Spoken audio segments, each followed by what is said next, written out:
Hi everyone, for today's book review we're going to be checking out The Mighty A, written by David Winkler, which is a look at the short heroic life of the USS Atlanta, CL-51, which is light cruiser. This book does exactly what the subtitle says. It opens with the ship's launching, an account of its design, construction. We meet key members of the crew whom we follow throughout the ship's life. We are then taken through a very detailed, highly detailed look at what life was like on the USS Atlanta between working up, being commissioned, entering service, initial battles such as fighting at Midway or being involved in the fights at Midway, and then ultimately being used in Guadalcanal and being lost in those brutal combats there. It is a sparsely illustrated book. It's mainly text. You can see an example of that up here.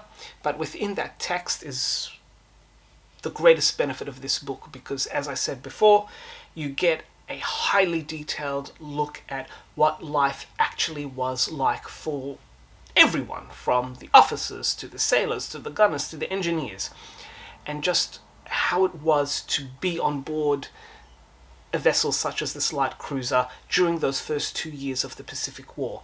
And as this generation passes on into memory, these little details are what matters because it's such a fantastic and complete historical record of what it was like to be on one of these vessels.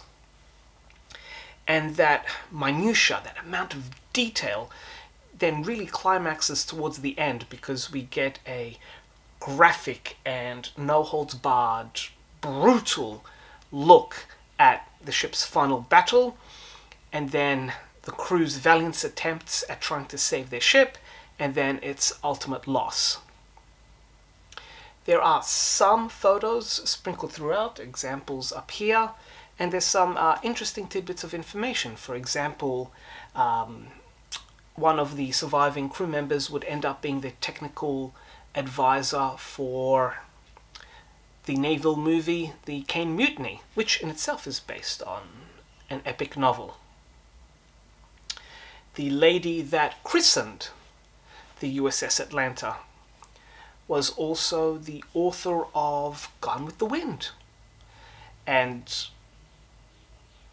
there's an interesting joke in here where at one point it was considered to christen the ship using a giant bottle of Coca-Cola, but ultimately the Navy decided no, tradition is best, and the ship will be christened with a bottle of champagne instead.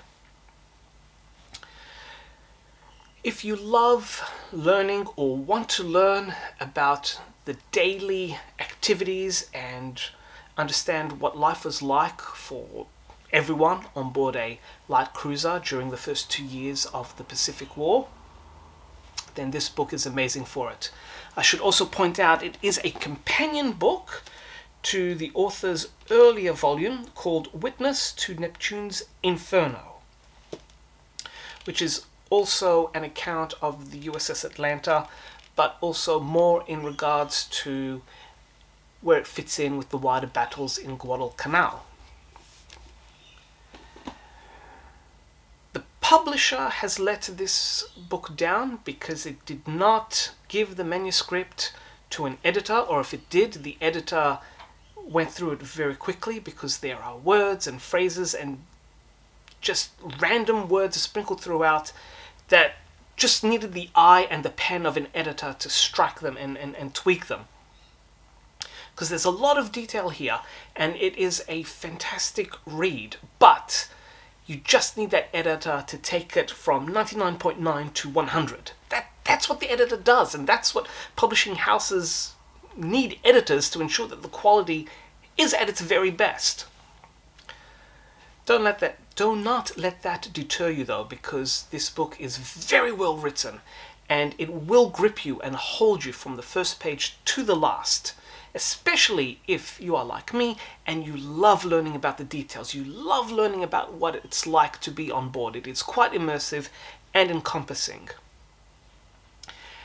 If you are looking for a more technical book about, say, the layout or the specifics, armaments about the USS Atlanta and its class of cruisers, then it's probably best to either hunt down Norman Friedman's book about American cruisers, or wait until the new Osprey volume about the Atlanta, the Juno, and their class of light cruisers comes out.